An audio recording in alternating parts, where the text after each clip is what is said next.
You know, while dramas continue to unfold around the delays for a Gaza ceasefire agreement, there appears to be a major development that we want to unpack today. You know, the magnitude of the October 7 incident appears to have led to a shift in Israeli sentiment against the idea of a two-state solution. Now, our special guest today says a two-state solution is a flawed concept that has only served to empower those who wish to destroy Israel. Stan Goodenough is back with us. He's in Australia bringing historical context to the concept of that two-state solution that you've been hearing about and its origins. Stan Goodenough is an independent journalist known as a Jerusalem watchman. He's here in Australia talking to audiences and meeting with political leaders about developments around the nation of Israel and looking to enhance the long-standing friendship between Australia and Israel. Stan Goodenough, an absolute pleasure to have you sitting with me in the studio today. Welcome. Shalom, Neil. It's really good to be here. Thank you. Stan, it's a little while since you were in Australia last, but here you are. It is a favourite stamping ground for you for meeting with people all over the country. This particular tour, give us a little insight what you're doing while you're here. All right. Well, it wasn't that long ago that I was here. It was, in fact, 10 months ago that I came through the country, and I did a literally corner-to-corner speaking tour of Australia, mostly to Christian audiences. And this was obviously post October the 7th, post the day of the massacre and the beginning of the still ongoing war. And the purpose of that visit, which was also triggered by the eruption of anti-Semitism down in Australia the day after the massacre, was to get Christians mainly to recognize that this nation, which has had such an incredibly positive relationship with both the nascent Jewish state leading up to its birth and then since its birth, an ally of Israel's and also haven for Holocaust survivors, perhaps more than any other English-speaking country. But everything changed on October the 7th in both directions regarding Israel. By then, the Australian government had moved quite considerably away from its a long-standing alliance with Israel into almost the enemy camp. And then, of course, the Jewish people here who were suddenly confronted with the fact that they were not safe in Australia anymore. Well, there's so much to unpack, even in those opening comments that you've made there, that Australia had been typically a haven of refuge for people who were Holocaust survivors. So when we think of the Jewish population in Australia, it's substantial. And we've been talking many years now about a rising anti-Semitism.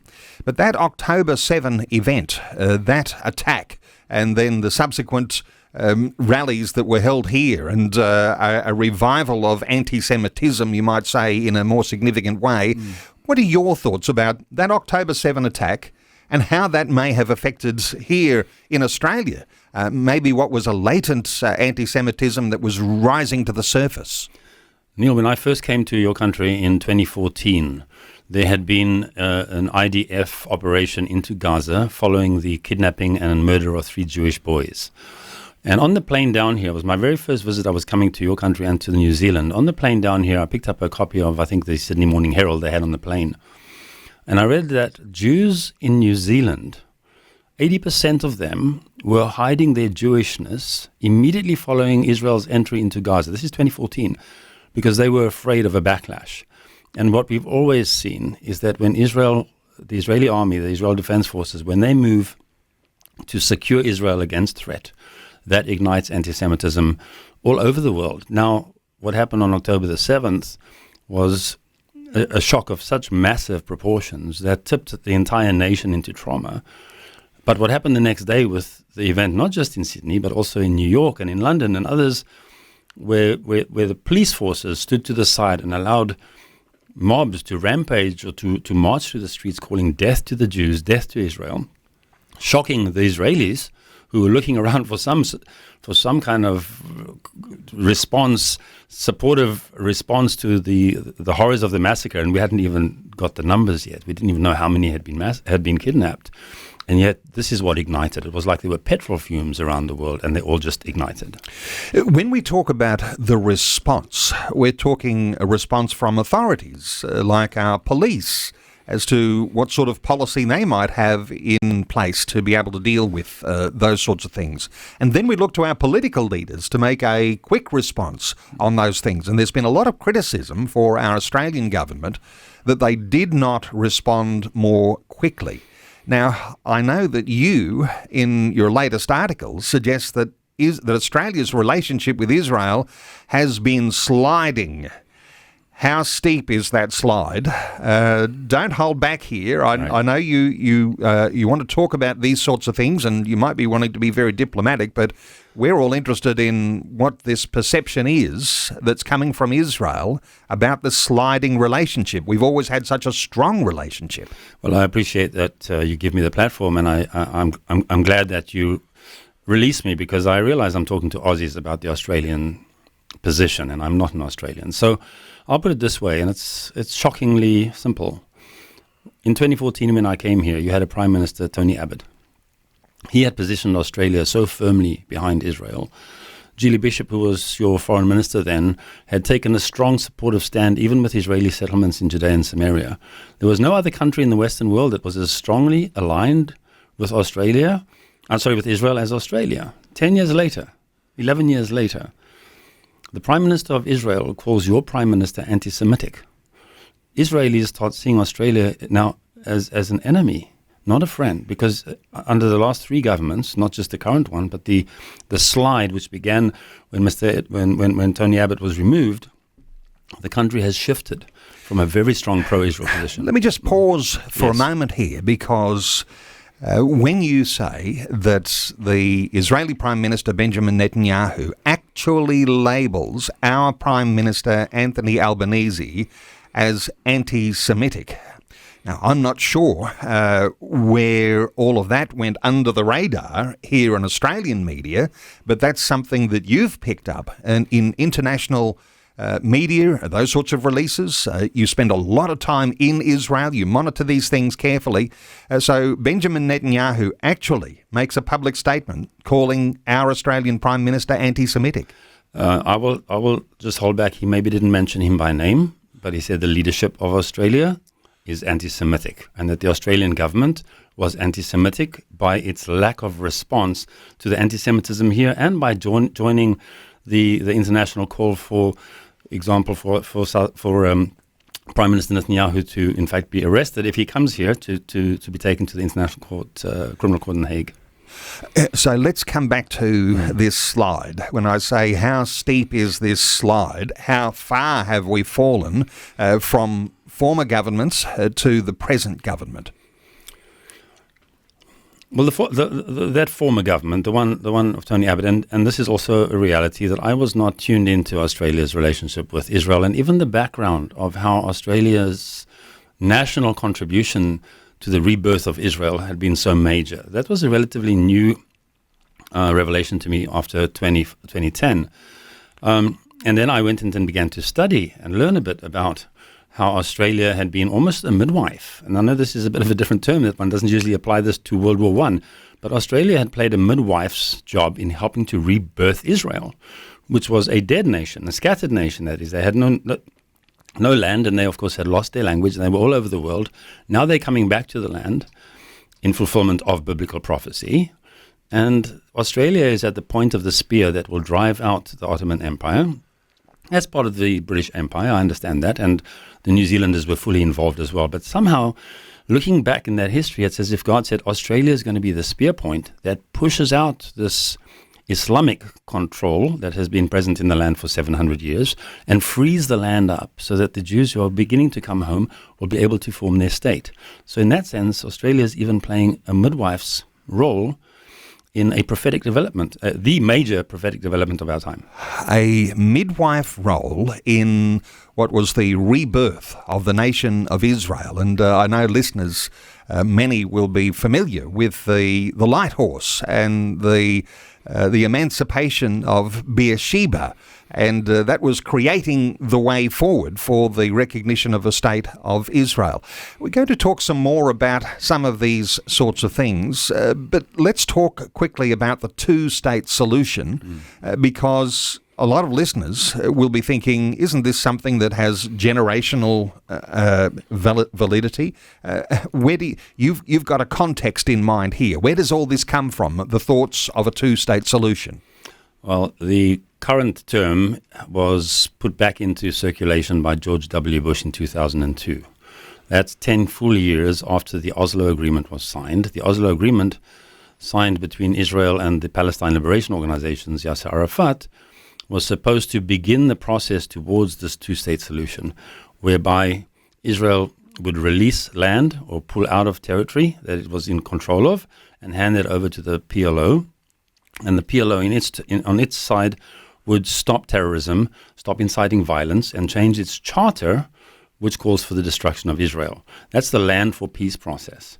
And George W., he spoke at the General Assembly in 2002. He spoke about this as the two-state solution. But the British Empire, the Mandate authorities actually, had put forward the two-state solution first way back in 1937. Their very first two-state solution was rolled out then. Divide this piece of land west of the Jordan River between Jews and Arabs. The Jews accepted, the Arabs rejected. A year or two later, the second two-state solution was proposed by the British. It was once again accepted by the Jews, rejected by the Arabs, and then another third two-state solution before World War II was rolled out. And it was rolled out in response to the Arab violent rejection of Jewish immigration. That's what led to it. And this is where Palestinian nationalism comes from. A rejectionism, violently, through pogroms and massacres, of Jewish immigration to the land so that the Balfour Declaration could come into realization. So the two-state solution is actually a tried and repeatedly failed approach to trying to bring peace between Jew and Arab west of the Jordan River. Stan, a very important thing that you have been involved in while you've been here on this visit in Australia. You've been meeting with political leaders, and you've even delivered a letter from the Israeli Knesset, which is the Israeli parliament, to our Australian parliamentarians. There might be a bit of background to share here, but this letter, tell us about it. Thank you, Neil. So, in its essence, the letter is an appeal, not by the Knesset itself, but by members of the Knesset. In fact, 8 parties signed onto this letter.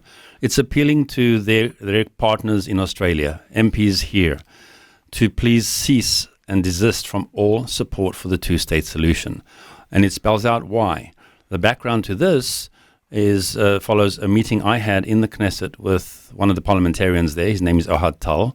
I went there a week before I came to Australia, and I explained to him that one of the reasons that your political parties support the two-state solution is because many in Israel used to support the idea.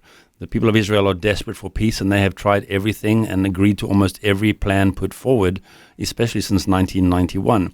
But every effort by Israel to meet the Palestinian side along this two-state solution track has only led to more violence. And in a very short sketch of history, the whole Palestinian national movement was formed in violence, birthed in violence, first against Israel's rebirth, and since 1948, designed to erase that rebirth, to remove Israel from the Middle East. That is at the heart of Palestinian nationalism, no matter which faction under that umbrella supports or stands in the situation. Now, Israel has been negotiating with the Palestine Liberation Organization since 1991. And many wanted the two-state solution to work. But it led first to the Second Intifada and then to October the 7th. Now the people of Israel know there is no longer a two-state solution practically possible. There's no way to peace down that road. And these parliamentarians have written a letter explaining to and asking your politicians, explaining the fact that the two-state solution is in fact an existential threat to Israel, that the creation of a Palestinian state will lead to the destruction of Israel. And that's based on history. That's not propaganda. That's based on a long, long historical record. And asking any and all Israeli politicians to please distance themselves from and cease from supporting the two-state solution. That's the nature of the letter, which they drafted, gave to me, and I brought down with me and have handed to a number of your members of parliament. And what sort of reaction did you get? And give us an insight too into what's in the letter that we could perceive here as the most important thing that you delivered as this message from those 8 members of the Knesset. So the thrust is in the very middle of the letter. First of all, these 8 members of Knesset from different parties, they're sending this as a letter of congratulation for the relaunching of the Australia-Israel Allies Caucus, which took place 3 weeks ago in Canberra. And they addressed the letter to the member for Fraser up on the Sunshine Coast. His name is Andrew Wallace, who is the chairman of this caucus, and to all the other members. And I believe there are about 35 MPs who have signed on to this and are part of this caucus. The letter is, first of all, congratulations for the launching of the caucus, and then an expression of concern about the deterioration in relations between Israel and Australia over the last years, and especially against the anti-Semitism that has erupted in Australia. The heart of the letter, however, is an appeal to cease support for the two-state solution. In the words in the center of the letter, these men write, especially since the October 7th massacre, it is clear that the creation of a Palestinian state would mean the destruction of the state of Israel. They go on to say that a Palestinian state would serve the sole defining anti-Semitic goal of Palestinian nationalism, the eradication of the Jewish state. And they ask, and they call on Australia's politicians to, rather than pursue this tried and failed policy of a two-state solution, to come up with something positive, something that supports Israel's right to their land. And they say, ahead of the federal elections in Australia, we call on the various political parties to remove the two-state paradigm from their party platforms. This move would send a strong message of support and friendship to Israel and to Jewish Australians. It would also express a commitment to common sense, justice, and peace in Israel and the region. So that's the content of the letter, and it, as I said, it was circulated, it was handed to in the region of 35 members of parliament a couple of weeks ago. And that refiring up of this alliance, the Israel and Australia alliance, it had been allowed to slip? It had stagnated somehow? Yeah, I'm not sure how that happened, but I do know that when it was originally in its existence, there are two different kinds. There's the Israeli Parliamentary Friendship Group. That's something else. That tends to be kind of fairly diplomatic. And then this caucus, the Australia-Israel Allies Caucus, is much more strongly supportive of the Israeli government and its position on the question of the land and the conflict against against Palestinian nationalism. And it had been allowed to slip. I'm not sure of the reasons why, but the relaunch that took place 3 weeks ago, it was attended by, according to Mr. Wallace, more MPs came to that caucus than to any other caucus launch than to any other caucus he had participated in the last 9 years. And just a reminder, talkback line open on 1-800-316-316. Come back to this two-state solution terminology, Stan, and the alignment of this two-state solution terminology to what we might all be disturbed by from back at the Holocaust days of a final solution. Some suggestion that the two-state solution has become another way of saying final solution. And is that a relevant thing, or has that emerged somehow? Yeah, it has certainly emerged, and I think if you're Jewish, you'd understand it instantly. For the last 2,000 years, there have been a lot of solutions put forward to end the Jewish issue, the question of Jewish existence. It played out in so many different eras in history, often through people calling themselves Christians, like the Roman Catholic Church, through their Crusaders and the Inquisition and the pogroms in Eastern Europe by Christians once again against Jews. But all these different efforts to eradicate the Jewish presence from the planet came together under Adolf Hitler. And he called his plan the final solution. He thought he would manage to really render them extinct, as Haman tried to do in Persia, as Hadrian tried to do just 100 years after Jesus. He thought he had it down. He was going to establish a museum in memory of the extinct Jewish race that he had wiped out. The Jews know that the world is always trying to come up with a solution to deal with this Jewish issue. Now they're not scattered anymore. Now the Jews have a state. And so the world aligned together against the Jewish state.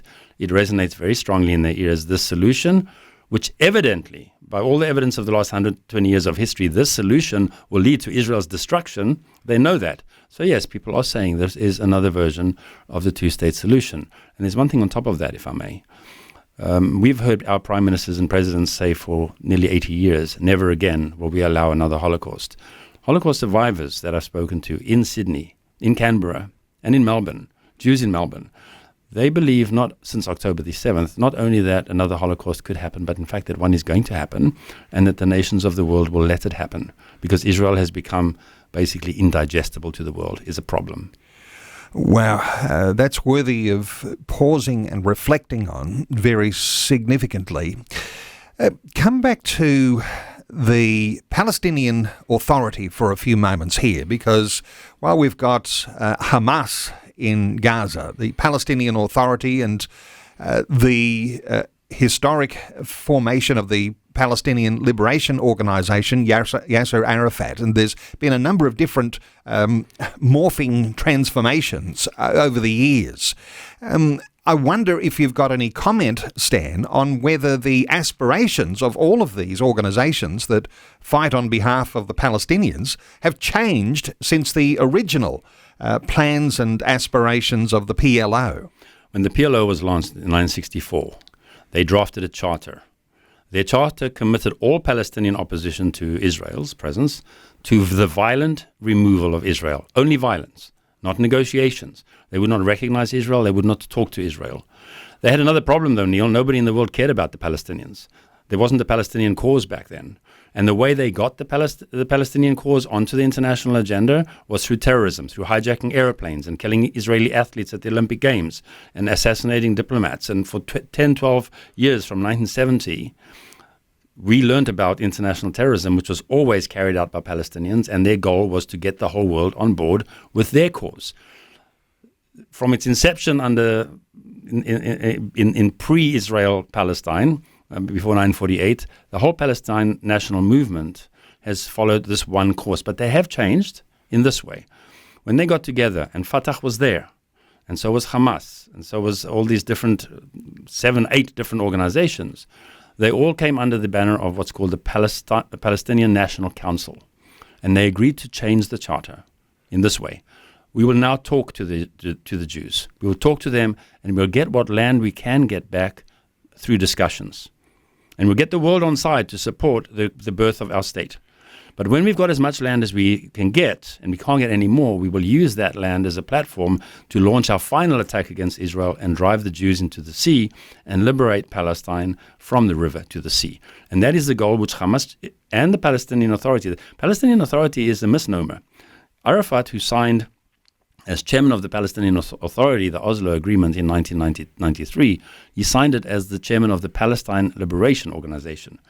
We think this Palestinian Authority is some kind of more moderate entity. It is not. It is the PLO, and it still has their goal. Their charter hasn't changed. It is for the destruction of Israel. Let me ask you about a biblical prophecy, because while all eyes are on Gaza and phase 2 of a ceasefire agreement and plans to turn it into a Riviera under Donald Trump with all sorts of developments and major hotels and such things, and moving the Palestinian people out of Gaza and rehousing them in other nations, Zephaniah chapter 2, there is a prophecy there that talks about Gaza being emptied. Is there any thought from you on this, Stan? I'm not across this in any sort of significant way, but are you familiar with that particular prophecy? I've certainly read it. And in the context of Gaza for Donald Trump, or yesterday, the Arab League came together with their own proposal, also using artificial intelligence images to create this paradise in Gaza. That's all happening, and why it's happening the way it is open to discussion. But here's I think a point worth making. Neither Donald Trump nor Israel have called for the forceful expulsion of the people from Gaza. What they've called for is for the world to do what the world did when Vladimir Putin invaded Ukraine, When Putin invaded Ukraine, the whole Western world opened wide its gates and 3 million Ukrainians were removed from there. They left of their own free will to get out from under the rockets. For all of the weeping buckets of tears for the Palestinian Arabs who are suffering awful suffering in Gaza, no one in the world has said, let's open our doors for the people of Gaza to come to. We had refugees from the Ukraine in my home in Central Europe. They stayed with us for a while, then they went and settled in Berlin. They are now studying at university there. They are being allowed to build their lives there. And millions of Ukrainian refugees are becoming nationals in new countries. That's the idea here. Gaza is a mess. The people are living there. They're living in ruins. These are Arabs. There's a huge Arab world speaking the Arabic language, has lots and lots of land and billions of dollars in oil revenues. They could take those 2 million Arabs out from under those rockets, out from Hamas's clutches, and really give them a new life if they cared for them. But not only do they not care for them enough to offer them an entrance, no one in the world, not the Secretary General of the United Nations, no one in the world is putting any pressure on any other nation to help these poor people out from above Hamas and underneath the Israeli response. Lots we could say more about that, but short of time, let me ask you about the fact that there is a ceasefire at this present moment. But no doubt that's fragile because, as I understand it, Israel is preparing for further conflict and with the potential to raise up another 400,000 reservists. That might indicate that they're ready for more. Yes, I think they certainly are. They also have a new chief of staff since yesterday, General Zamir, and he is known to be far harder in terms of how to crush Israel's enemies than the previous chief of staff was. 400,000 reservists? Thank you, reservists can be called up now. It used to be 350,000. They're not being called up. It's just the law has been changed to allow for that many. But Israel is preparing to go back into Gaza. And Donald Trump this morning gave Israel cover to do so in a strong message to Hamas. He said to them, Hamas, you can end this now. Hand over all the hostages immediately, including the dead bodies, because there's nearly 60 hostages still left and maybe 24 are alive. Hand them all over and get out of Gaza and the story is over. Otherwise, he said for the third time, otherwise you can expect hell to be unleashed. That's what Trump said this morning. No doubt there'll be a lot of listeners who might be impressed by the things that they're hearing today and might want to access this article that we've been talking about to get a number of the things that we've been talking about. Not everything, but a number of those issues we've been talking about in this article that Stan has written. It's called It's the Two-State Solution... Stupid. And it's published by Christians for Israel. There is a C4 Israel website that you can simply Google and you'll find access to that article there. To connect with Stan, he has a website, jerusalemwatchman.org. That's jerusalemwatchman.org. And I think you'll find that the common sense, but also the biblical context is just so powerful in the thoughts of Stan Goodenough. Stan is in Australia. He has delivered a letter from those 8 members of the Knesset to a lot of parliamentary MPs in Canberra. And there's some challenging things that are going on. Stan has his finger on the pulse, and you might want to keep up with those developments because things can change, as we say, daily. jerusalemwatchman.org to connect with our guest, Stan Goodenough. Stan, thank you so much for taking some time to share your thoughts and your heart with our listeners today on 2020. Thank you, Neil.